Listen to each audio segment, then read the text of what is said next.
Hello मित्रों, स्वागत है आप सभी को मेरा नमस्कार। तो आज हम बात करेंगे कि स्त्रियों को अपने अधिकार के बारे में नहीं पता है, कुछ भी उनको जानकारी नहीं है कि उनका अधिकार क्या है क्या नहीं है। उनको धर्म में उत्सुकता बहुत है कि कौन सा पूजा कब करना है, कौन सा व्रत कब है, कौन सा उपवास कब है, कहाँ करना चाहिए, कैसे करना चाहिए। उनको ये सब ज्ञात होता है पर लेकिन अपने अधिकारों के बारे में ज्ञात नहीं है। क्यों? क्योंकि उनको मूर्ख बनाया गया है। उनको मूर्ख बनाया गया है। क्यों? क्योंकि वो मूर्ख बन सकती हैं। उनके पास तर्क नहीं होता, साफ साफ बात नहीं करने आता, विचारों के माध्यम से बात नहीं करती। कहीं ना कहीं वो हृदय से जीती हैं और भावनाओं में जीती हैं, ज़्यादातर बुद्धि में नहीं जीती। उनको आप बोल देंगे कि ये कार्य इस दिन नहीं होता है तो महिलाएं नहीं करेंगी। बहुत कम ही लड़कियां, स्त्रियां होंगी जो तार्किक होंगी आज के समय में।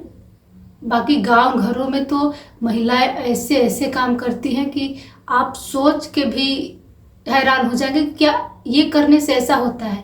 मतलब मंगलवार को झाड़ू नहीं लगाते हैं, तो बुधवार को तेल नहीं लगाते हैं, तो बृहस्पतिवार को बाल नहीं धोते हैं, तो सरफ नहीं लगाते हैं, तो ये नहीं करते हैं। दुनिया भर का ढकोचला सिर्फ महिलाएं करती हैं,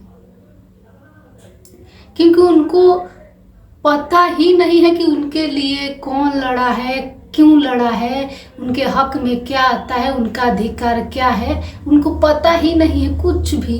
उनको घर में काम के अतिरिक्त किसी से कोई लेना देना नहीं होता। तो ये मूर्खता की कहीं ना कहीं आखिरी सीमा है। इतना भी मूर्ख मत बन जाइए कि आपको कोई भी मूर्ख बना दे। और यही ज्ञान अपने बच्चों को भी देती हैं। उनको पता ही नहीं है कि मैं गलत जीवन जी रही हूँ, मैं जो कर रही हूँ ये पाखंड है, इससे कुछ भी नहीं होने वाला है। उनको पता ही नहीं है और वो जो करती हैं उसी को सच मान के करती हैं पूरे तरह से कि जो मैं करती हूँ वो सही है, तुम भी करो। और अगल बगल की महिलाओं को ये ज्ञान भी देती हैं कि इस दिन झाड़ू मत लगाना, इस दिन कपड़े मत धुलना, तो इस दिन तेल मत लगाना, तो इस दिन बिंदी मत लगाना, तो इस दिन चूड़ी मत। बस इन्हीं में, इसी में उसका जीवन पूरा बीत जाता है। तो आप हर जानकारी रखिए, अपने अधिकार के बारे में जानिए। जो आप करती हैं ढकोचला दुनिया भर का, वो पाखंड है। उससे किसी को कुछ नहीं मिला है, आपको भी कुछ नहीं मिलेगा। जो आपको बता के रखा है उसे भी कुछ नहीं मिल रहा है। वो जान रहा है कि मैं भ्रमित कर रहा हूँ और मैं किया हूँ।